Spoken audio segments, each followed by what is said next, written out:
Good afternoon, everyone. Feels like we're starting to get a little bit of the holidays in here already. It's kind of a small crowd. Matt, want to kick us off? I don't have any opening comments. I have no opening comments. Ready to take questions. It's in holiday too. Be nice to me, Matt. I only have 4 or 5 of these left, probably, when you consider travel schedule and the holidays. So, or I should say, enjoy it while you can. Okay, so let's start with Syria. Yeah. What's the situation in terms of you guys getting people back in to Damascus? I don't have any new announcements to make today. I think as you heard me say yesterday, it's something we continue to look at. We don't have any U.S. personnel on the ground in Syria right now, outside, of course, of the coalition forces that have been on the ground for some time, predating the fall of Assad, but we don't have any other personnel there at this point. We can continue to assess the situation, continue to consider when might be the appropriate time for us to send personnel into Syria to engage in a number of activities, including advancing the principles that the Secretary and other countries endorsed on Saturday. Okay, but and the embassy compound though is secure. The embassy compound is secure. I think we talked about last week the fact that Czechia was our protecting power. They had left. At some point, they have returned and resumed their status as our protecting power, and our embassy is secure.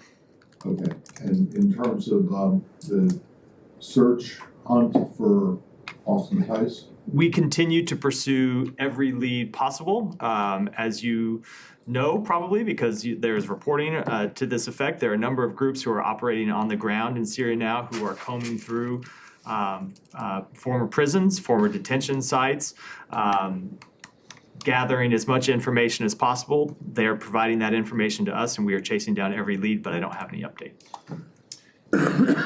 Thank you. John.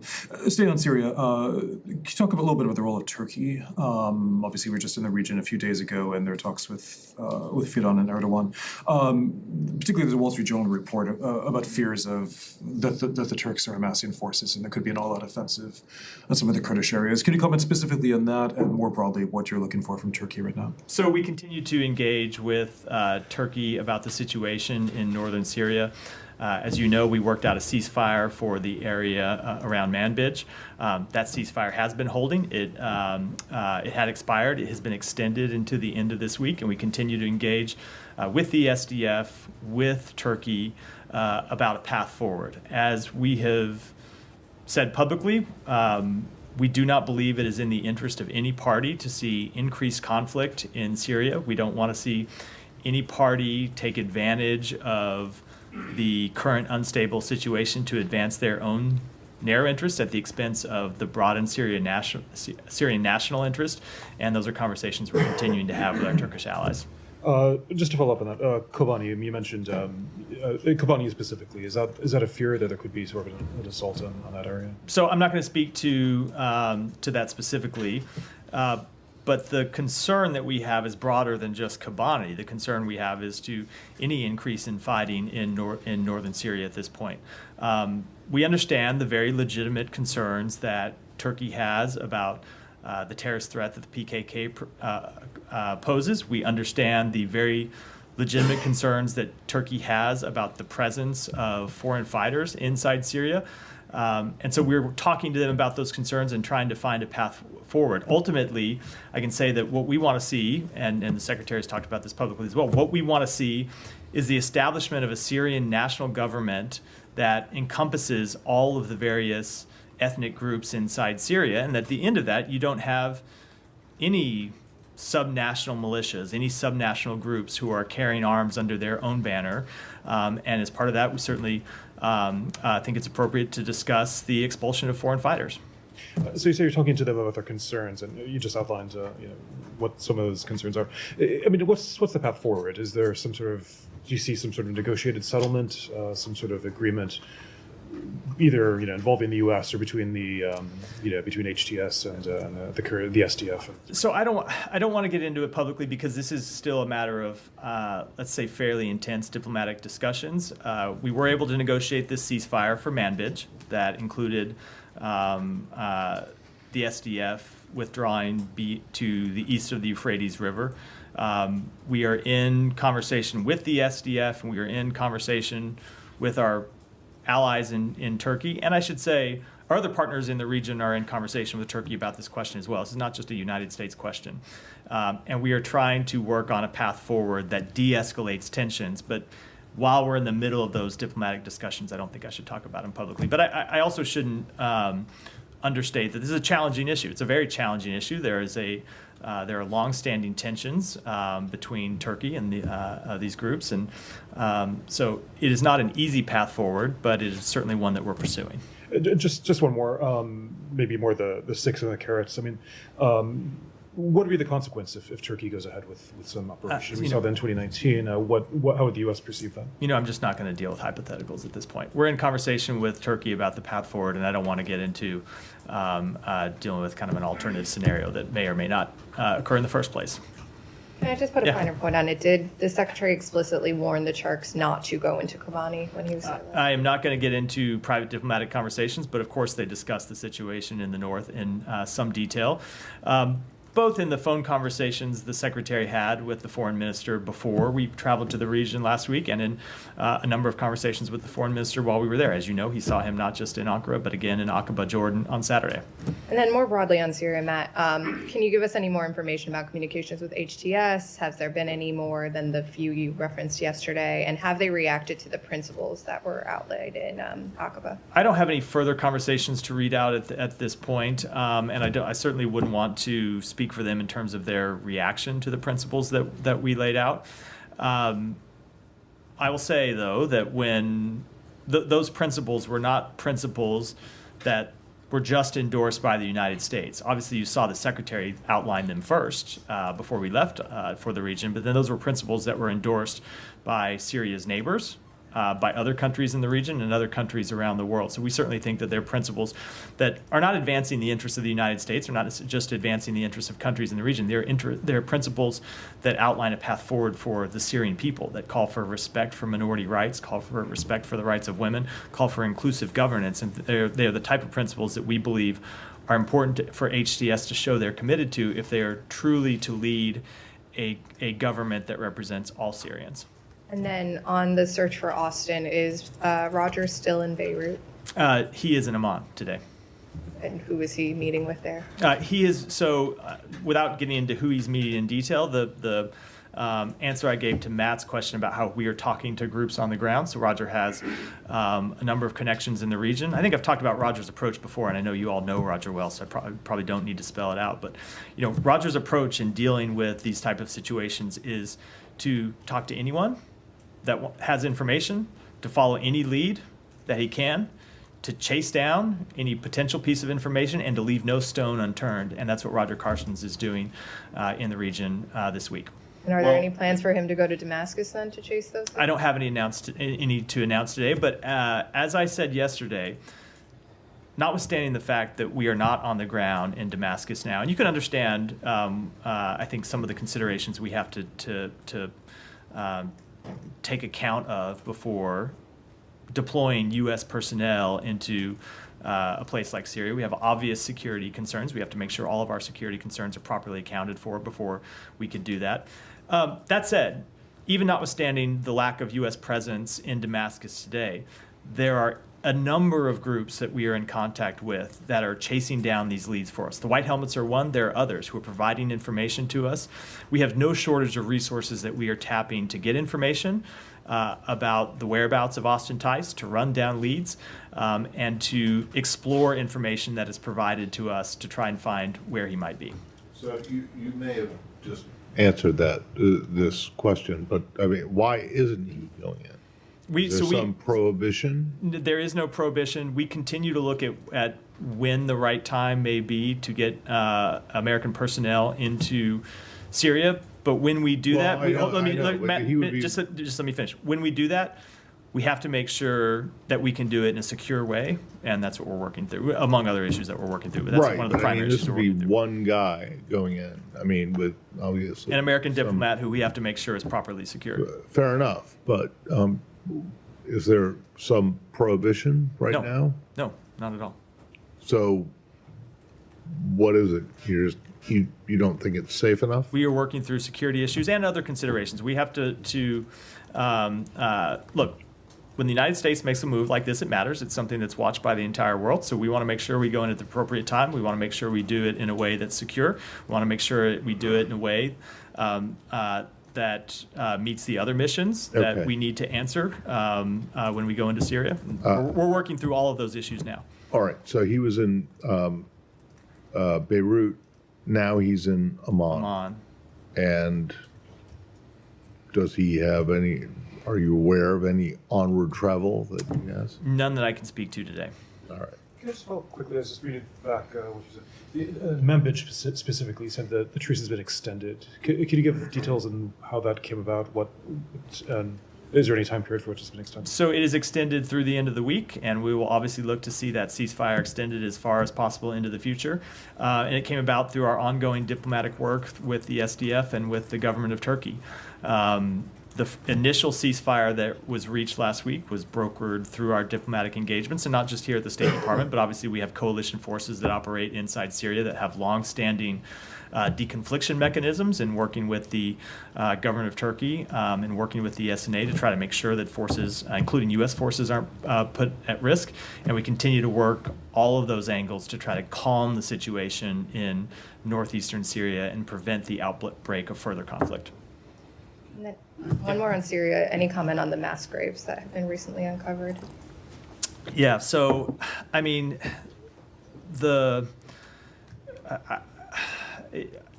when you look at the evidence that is coming out of Syria in the now 10 days since the Assad regime fell, it continues to shock the conscience. And I'm referring not just to the mass graves that have been uncovered, but information that we have been gathering inside the United States government, including information that's not yet publicly known. I think the depravity of this regime, which was on display for the world to see over the course of this civil war, a regime that was gassing its own people and torturing its own people, we just continue to see more and more evidence pile up of how brutal they were in mistreating their own people, in murdering and torturing their own people. And I can tell you, for what we want to see going forward when it comes to mass graves, when it comes to detention sites, when it comes to torture sites, are two things. Number one, answers, and number two, accountability. Answers for the families of those who have been disappeared, those who have been tortured, those who have been killed, and accountability for those who did it. And we are engaged with a number of United Nations bodies, including the Independent Institute on Missing Persons, which has expertise in securing mass graves and other sites. So evidence can be gathered and collected and properly examined to ensure that the world and the Syrian people do get both answers and accountability. Yeah, Saeed. Very quickly on Syria, and then I'll go to the Palestinian issue. The Wall Street Journal reported today that U.S. officials fear that Turkish military buildup signals a preparation for a Syrian incursion. Are you concerned that this may be the case? So I think I answered that question in response to either Sean or Jenny. Right, yeah. I can answer. I'm happy to answer it again, Right, but it's not. please, It's not. yeah. It's not going to be a different answer. Right. We continue to have concerns about tensions in northern Syria, and we continue to work, as I was just outlining in my answer to the Sure. previous questions, to try and de-escalate tensions and find a path forward that does not further destabilize Syria. Okay, so, I mean, are you talking to the Turks about not doing this? I mean, these appear to be imminent. Saeed, I don't mean to be disrespectful, but a little deja vu. No, I that's okay, literally that's answered fine. that exact So question. you don't feel I that- literally answered that exact Right. question maybe 5 minutes ago. That's fine. So you don't feel that this is imminent? What's that? You don't feel this is imminent? The Turkish and Kurds. I'm not going to speak to what may or may not happen. I will tell you that on behalf that for the United States part in this, we continue to talk to the government of Turkey, and we continue to talk to others in the region about a path forward that de-escalates tensions, not one that escalates them. Okay, let me move to Gaza. There's, Kirby said there's cautious optimism. Some officials saying that about the talks, about the ceasefire talks. Can you share with us any update? I'm not going to get into any substantive updates. I think cautious optimism is a fair way to characterize it, though very much tempered by realism, tempered by the realism of the past several months, where we have been close before, where you have heard us describe this as being inside the 10-yard line, but then finding those last 10 yards are the most difficult because for various reasons, the two parties have not agreed to a final deal. So here's what I'll say about it. We continue to engage with the mediators. The mediators continue to engage with Hamas and with Israel. Based on the remaining issues, we should be able to get to an agreement. We should be able to bridge the disagreements between the two parties. But that is not to say that we will. Because again, there have been times before where we were close and we thought the differences were bridgeable, and ultimately we didn't get a deal.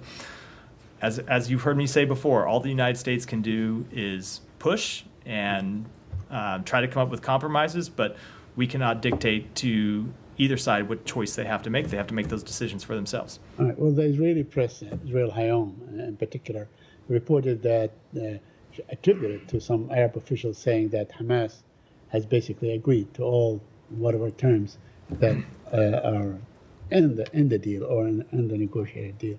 So if that is the case, it's there not. should be no. Before we get to the end of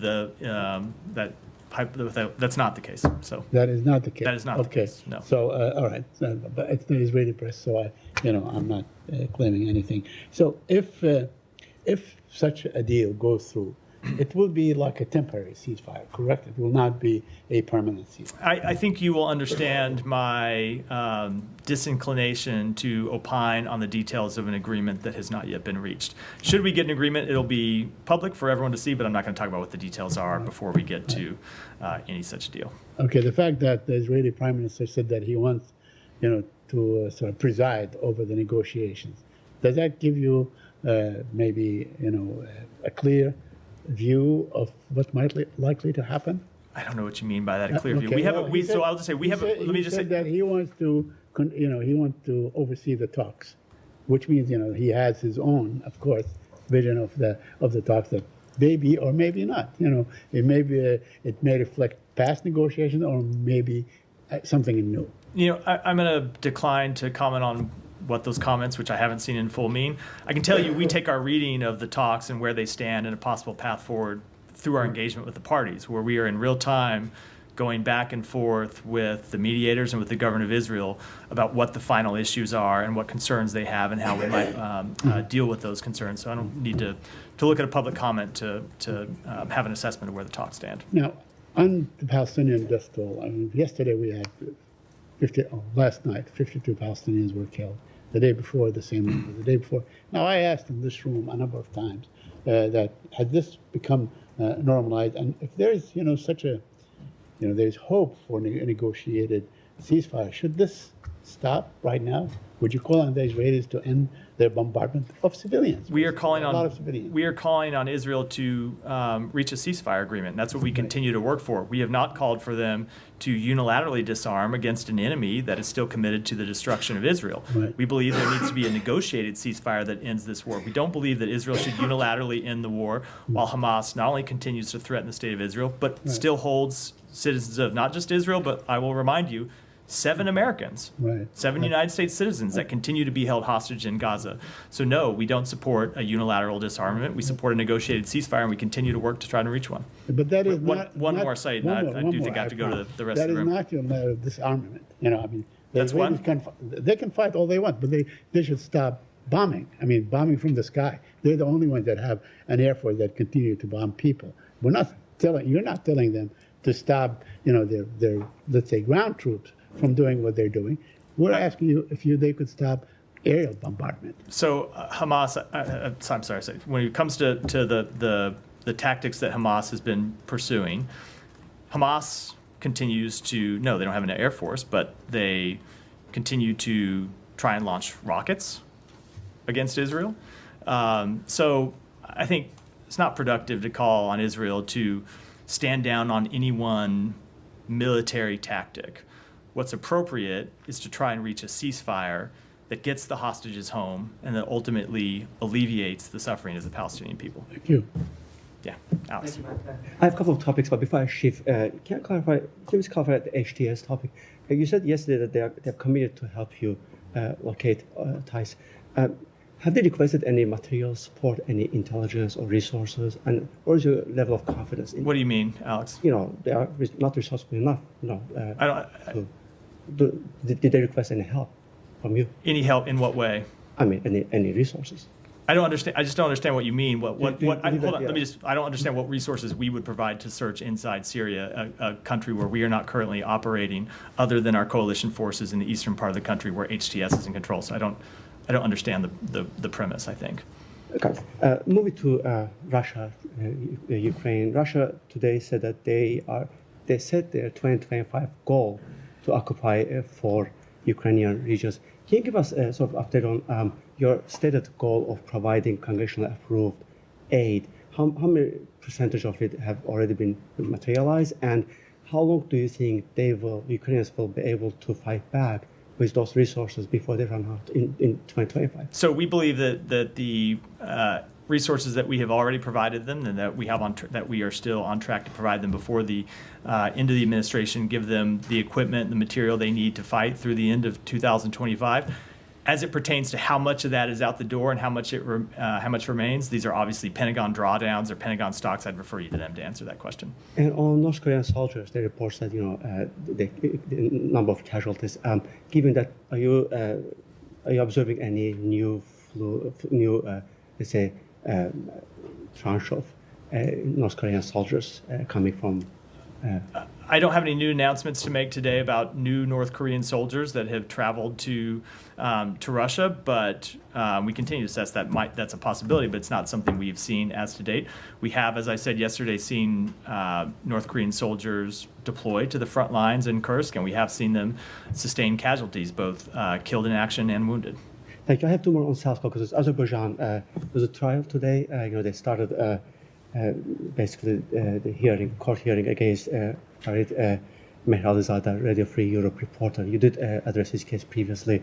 Radio Free Europe president today called the charges against him baseless. Do you have any reaction, any comment? We continue to be greatly concerned about that case and call on Azerbaijan to respect the human rights of everyone in the country, and certainly to respect media freedoms. Thank you. And finally, on Georgia, who is the current president of Georgia, in your opinion? Yeah, you know who the duly elected president is, Alex. I usually decline to try and answer gotcha questions. I'm going to do so here. I mean, Go ahead. you did say. Go ahead. Matt. Go ahead. Thank you very much, Matt. Thank you very much. On November 26, 12 PTI workers were butchered in Islamabad with snipers. Congressman John James has said that this was done by a government. A government which does something like this cannot be a legitimate government. In past, it's been whatever days, I have not heard any press release or comment from you about just straight butchering of Pakistani citizens in the capital. So I will tell you that we have always been quite clear, and every time you ask me a question about this, I'm quite clear that we want to see human rights and the rule of law respected inside Pakistan. We make that clear publicly. We make that clear in our engagements with the government of Pakistan. Okay. Just before walking in here to this briefing, I was informed by my colleague that the ministers in Pakistan just got 900% increase in their salaries. Just a month ago, I asked the finance minister here in Washington, D.C., that this is it is totally unacceptable in a country where there is such poverty, where they come to the U.S. and then, they beg for money. The rulers are corrupt. Shehbaz Sharif is a known corrupt. I've been writing about him personally for 25 years, and you then one day calling his Nice a milestone late. I know there's You a what question. mean? I know Like- there's a question in there somewhere. I hope I hope that we will get to it soon. But I hope so. What's your comment about that? On the despite pay? U.S. helping a nation in such hard times, these rulers increased their own salaries by 900%. I think the appropriate pay of government officials inside Pakistan is a question for the people of Pakistan and the government of Pakistan to answer, not a question for the United States. We don't typically opine on the relative pay of government officials anywhere around the world, and that, of course, will be our policy here as well. Just last one about journalism and your podium, you being here. We have one Pakistani journalist that was killed. He applied to the U.S. visa, and he didn't get it. On the other hand, I heard Secretary at the Foreign Affairs Committee the other day about his legacy, and he was proud of the fact that he brought 100,000, the largest evacuation done. And I totally agree with it. But it was of a military which surrendered in a night, right? They were brought here, and congressmen raised questions about their vetting. A journalist applies to a visa to the U.S. Embassy, doesn't get a visa, who's a journalist for 30 years? Please, your department and I really need your support for Pakistani journalists who have been facing challenges. I, for quite obvious reasons, can't litigate the disposition of any one particular visa from the podium. I obviously don't know anything about that particular case or why a visa was or wasn't granted. We don't typically talk about those matters in public anyway when it comes to individual cases for obvious privacy reasons. I can tell you we are proud of the work that we have done to provide visas to refugees, to dissidents, to journalists, to those who expose corruption all around the world, and those who fight for freedom, those who are fleeing tyranny, and we will continue to do so. Thank you so much, Thank you. Matt. Thank you so much. Thank you. What political and legal system do you believe would best ensure the protection of the rights of all ethnic and religious groups in Syria, including the Kurds, your ally? Do you consider federalism to be a suitable solution in Syria? So that's not a decision for the United States to make. That is a decision for the Syrian people to make.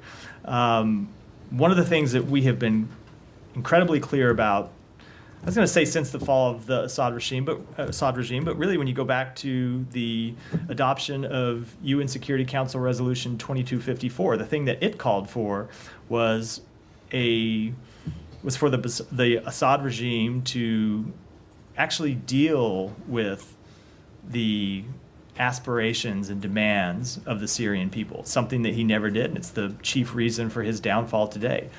And so what we believe is important is that the Syrian people decide the type of government and a constitution, a framework that represents their aspirations, that represents the kind of normal compromises in a give and take that happen in civil society.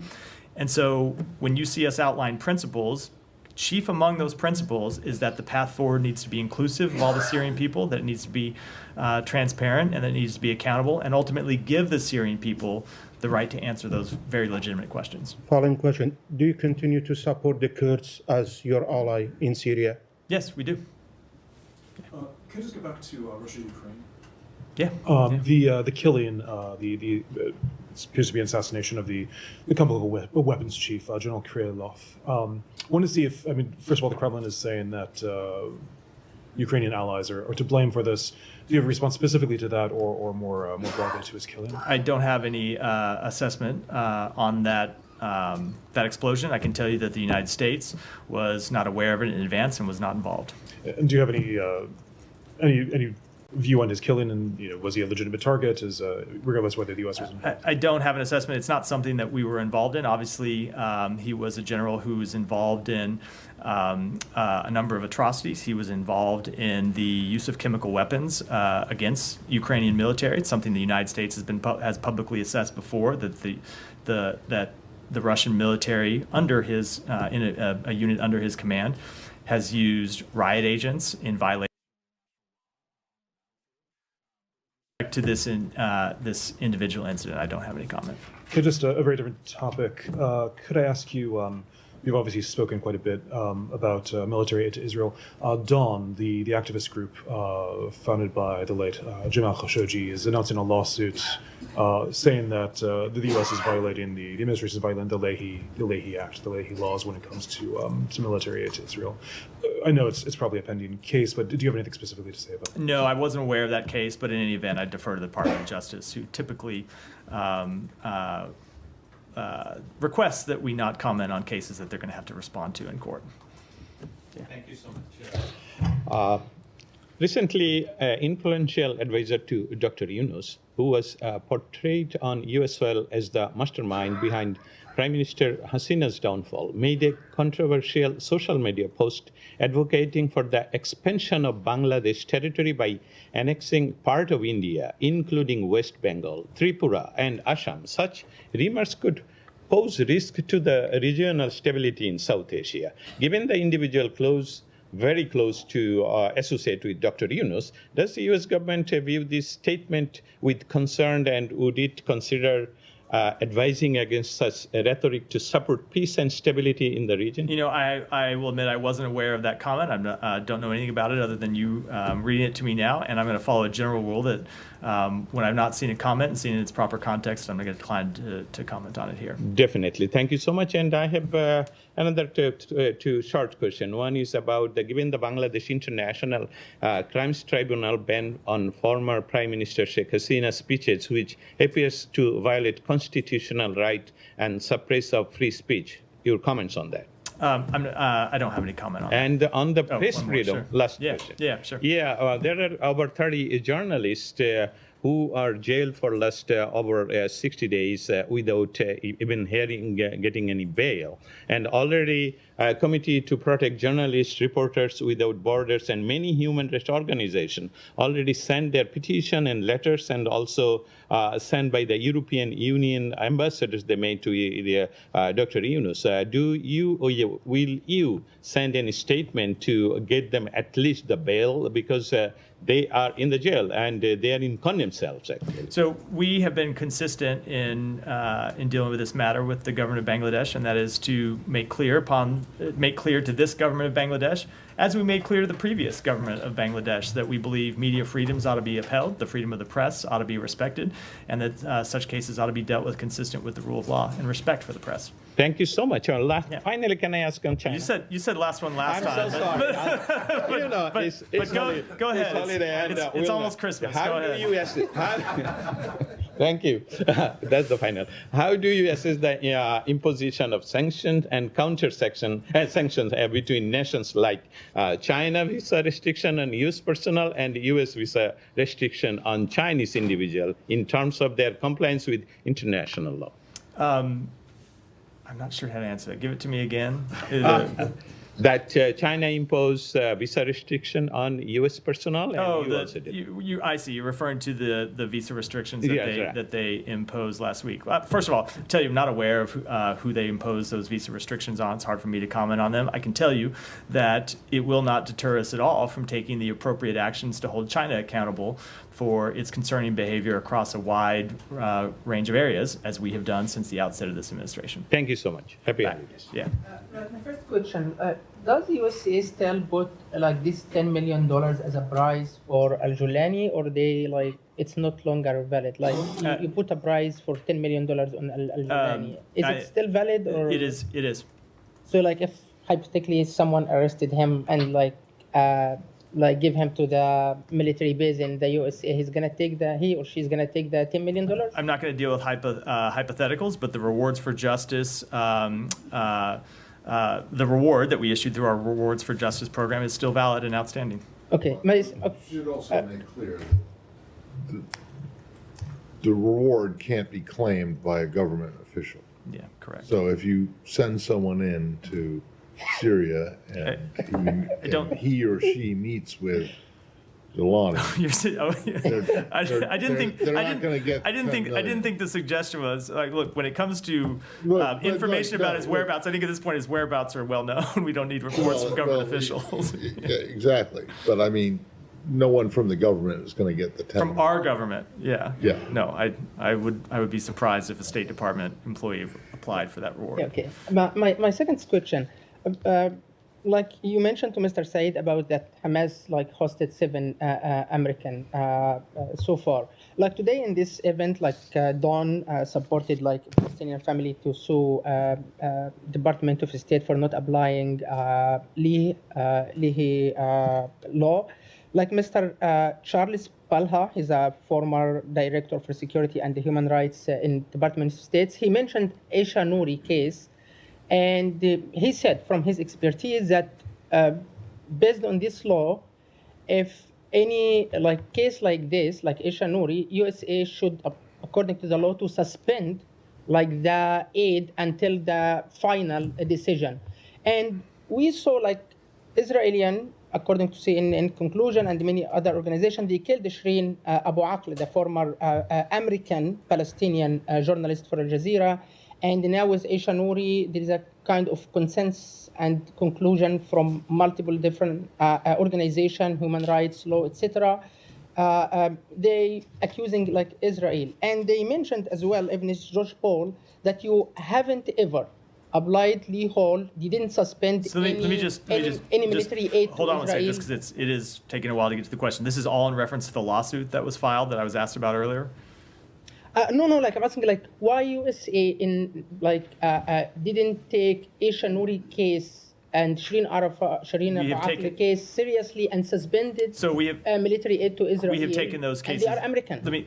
We have taken those cases extremely seriously. If you heard me yesterday when I talked at this podium, I talked at length about our interactions with the government of Israel about most recently the Aisha Eggy case, where we have made clear to them that her death was unacceptable, that it should have been avoided, it should have never happened in the first place, that we want to see the results of their investigation and we want to see them change their rules of engagement. Okay, last question about Syria.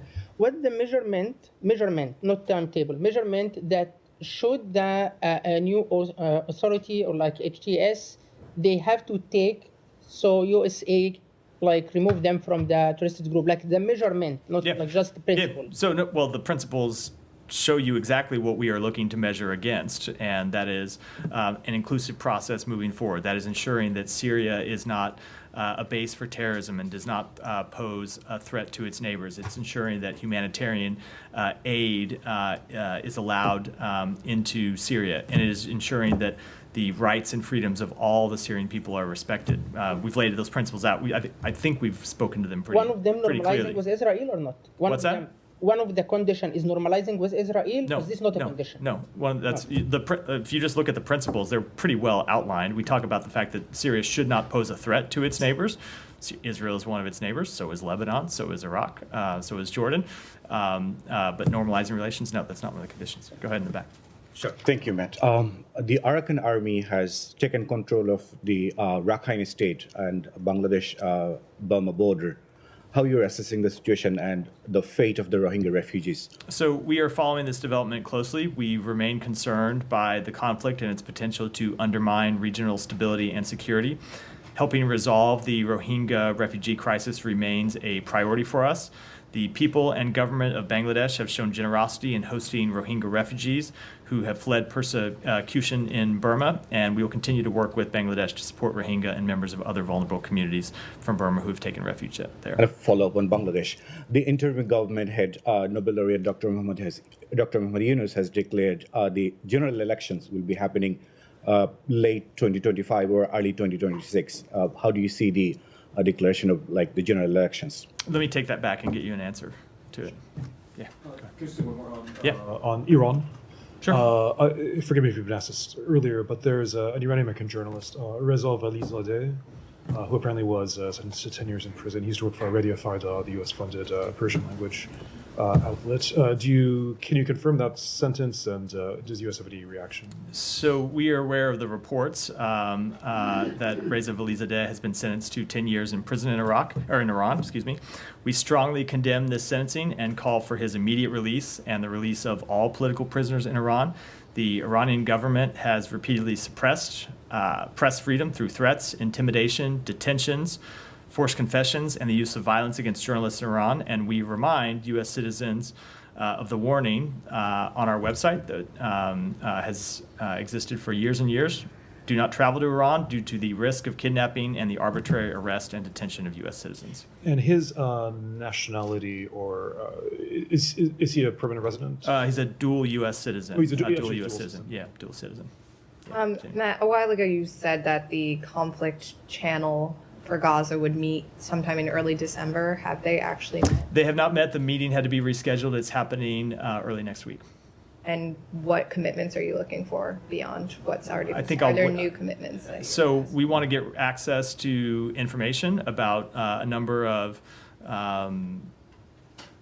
incidents that we have concerns about, some of which we have raised in real time and we have received information about, but the point of setting up this channel was so we can go to Israel, not on an ad hoc basis, but in real time, and have a channel set up where we can raise our concerns and get answers to those Is concerns. this going to be in person or virtual? I don't know. I don't know the answer. At what level?